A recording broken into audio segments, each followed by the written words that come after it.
I've revealed in this or that small group formation setting since we've been online and here at home that I'm capable of a pretty angsty relationship with God. Safe in admitting this, guessing that I'm not alone. I'd say my relationship with God has more questions than answers in it.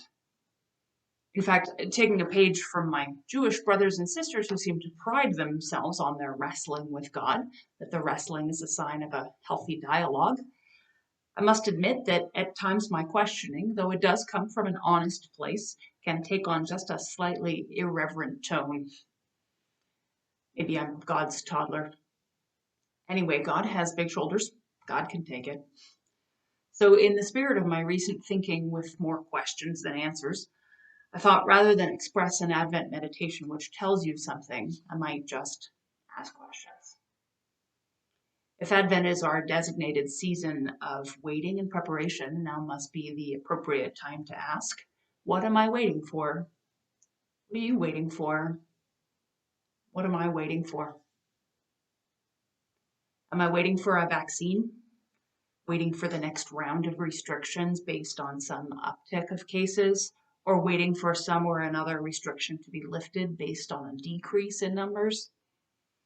Am I waiting for a change in political climate or government leadership in one direction or another, which aligns more closely with my thinking?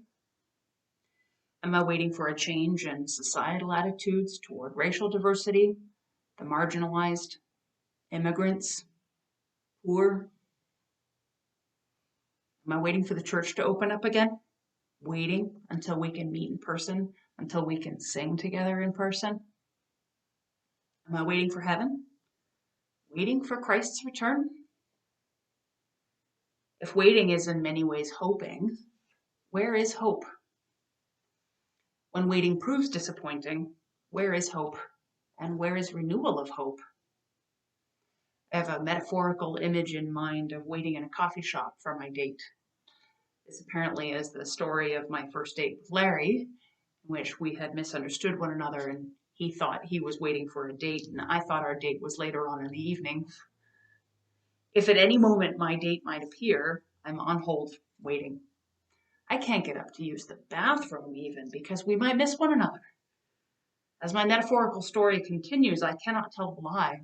Over time, my impatience with waiting turns to anger.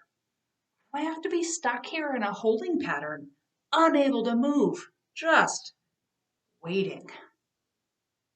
It's tempting to conclude that when waiting proves disappointing, it shows up the fact that my hope was misplaced. At the very least, I was wrong about the timing of that thing I was waiting for. But even more, did I place the wrong hope in the wrong thing? Give that thing too much power and hoping that it would be the thing that makes it all better? Perhaps in some cases these are valid questions, but many times the disappointment of hope doesn't mean it was wrong to hope in the first place, just disappointed. Next question, what do I do while I wait? Another metaphorical image of the time I was waiting for a bus. Can I get out my novel and read? Snooze? Make conversation with a stranger? Is there time for a meal while I wait? I feel like the early church Christians had a much more immediate sense of their waiting. Like, since Jesus was only dead 3 days, what logic would there be in thinking that his return would be any less immediate than his resurrection? So do I even have time to buy or sell this piece of property, resolve the conflict in this or that relationship, spread the gospel in time for people to know Christ on his return? At this point, modern Christians have been waiting long enough that we may be wondering, is that bus ever coming? It's a weird in-between state. How do I fully invest in being in the moment when at any time the present reality could be completely changed by the thing I'm hoping will be as soon as possible?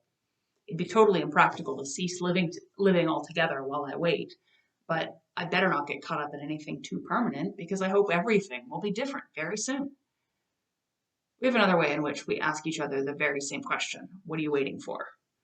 Less about what are you putting your hope and more about, are you putting off starting something because of some obstacle? Like, what are you waiting for?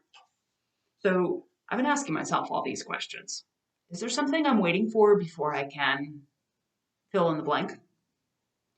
Since we're stuck at home, are there things I'm called to be doing that I'm not doing, that I've not been doing because it seems like I can't because this reality is right now?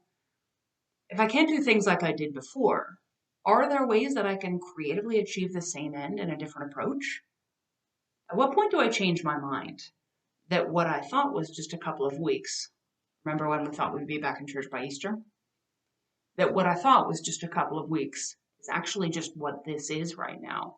And do I get on with it, whatever it is? I'm concerned that all these questions, which are simply my honest ruminations, this is where my mind's at these days, that all these questions sound pretty challenging, a bit dark, maybe more than a bit aggressive. Perhaps best for this music director to stick to music, which has messages from hymn writers and theologians much smarter and more well thought out than me. All this talk of what do I hope in, what is a valid hope that will bear fruit, and what is a fruitless hope which just wastes my time? Well, it does put me in mind of a hymn. So if I close my Advent meditation looking at a hymn called All My Hope on God is Founded, which He renews my trust. He calls my heart to be His own. He calls me to follow His command, and He renews my hope.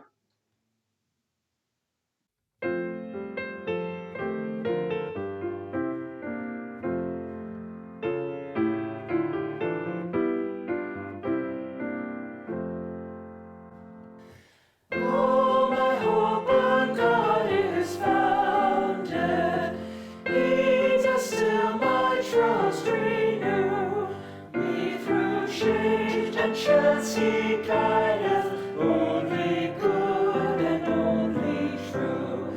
God unknown, He alone calls my heart to be His own. Daily doth your mighty giver bounteous gifts on us bestow. His desire our soul delighteth, pleasure leads us where we go. Love doth stand at His hand.